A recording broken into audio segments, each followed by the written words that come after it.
చేస్తున్నావు?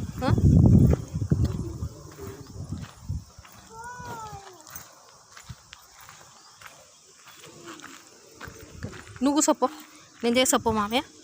అన్నీ వేస్తాను కింద. నువ్వు కూసో. నువ్వు చాదనేతలే అంటున్నావు, ఎందుకు చేస్తున్నావు? నువ్వు నేను చేస్తాను. నువ్వు అంటినా ఏం బాధలేదు, నేను ఏం స్నానం చేయాలి. ఇంకా వంట అయింది. నువ్వు కూసో. చేరేసుకున్నావు.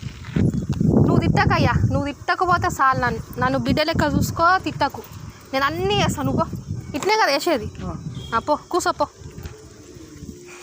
నీకు పని చేయించుకొని ఇది వేసుకోవాలని కాదు, అర్థమైందా? నీకు చేత కానప్పుడు నువ్వు చెయ్యొద్దు. మంచి తిను, కూసో. కానీ తిట్టకు, నన్ను గణేష్కి తిట్టకు. వాళ్ళ ముంగర తిట్టి మొత్తం ఇది చేసేసినావు. నేను వేస్తాను, నువ్వు కూసోపో. ఫస్ట్ కూసోపో. అత్తోళ్ళన్నీ కింద వేసిన. మా ఆయన ఉప్పు పెడుతుండు, మా మామయ్య బాత్రూంలో సెట్ చేస్తుండు.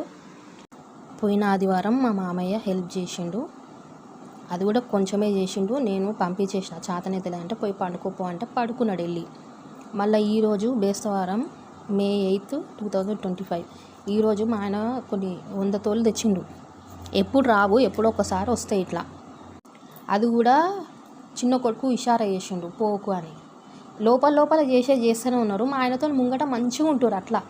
ఆయన ఏం పెద్ద పని చెప్పాడు. నాయన జర తోలు ఆటోలోకి వెళ్ళి తీసుకుంది, నేనే ఉప్పు పెట్టుకుంటా, నేనే పెట్టుకుంటా అని అన్నాడు. నువ్వు కూసో చైర్ మీద అని అన్నాడు. వీడు ఇషారా చేసేవారికి నేను అంత ఇంటనే ఉన్నా, నేను ఎందుకన్నా, నాకేం అవసరం అని అంటున్నాడు. నాకు అన్నీ తెలుసు, ఎందుకంటే దారిలా పోతుంటే కూడా వాడు నడవనిస్తలేడు. మా మామయ్య అన్నీ చూస్తూనే ఉన్నాడు, కానీ ఆయన ఏమన్నాడు. ఎందుకంటే చిన్న కొడుకు కోడలు కొట్టిన ఆయనకి ఇదే 4 ఏళ్ళుగా కొట్టిరు, తిట్టిరు, అన్నం పెట్టలేదు. మళ్ళీ డివైడ్ అయినాక కూడా సంవత్సరము ఆయనకి నరకం చూపించారు. ఆయన కానీ చిన్న కొడుకు చిన్న కోడలంటే ప్రాణం ఆయనకి.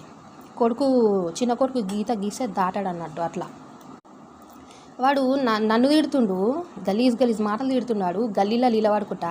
ఈ కాన్సెప్ట్ ఏదో నాకు అర్థమవుతలేదు. గల్లీలో నిలబడు, అటు ఓనియకుండా ఇటు ఓనియకుండా, పెళ్ళాం మధ్యలో కూర్చొని పాసం తోముడు, అటు ఓనియకుండా ఇటు ఓనియకుండా, ఏలేసి ఉంచుడు మీద పడేటట్టు.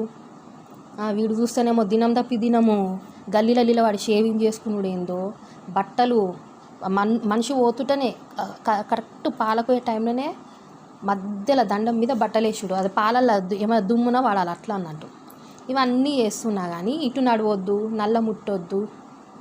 ఏమన్నా అంటే నీ అయ్యదా, నువ్వు ఎందుకు, వాడు మంచిగా అంటుండు. ఇయ్యాల కూడా నువ్వు ఎందుకున్నావే మా ఇంట్లో, మొన్న November 3 కూడా మా అన్నని ఎందుకు పెళ్లి చేసుకున్నావే, వెళ్ళిపోరాదే అని వాడంటాడు. అదేమో మేము చచ్చిపోతాం ఇద్దరం, నువ్వు ఉంటే దాన్ని ఎలగొట్టాను అదంటది. వాడేమో ఇయ్యాల వెళ్ళిపోవే, నువ్వు వెళ్ళిపో అంటున్నాడు.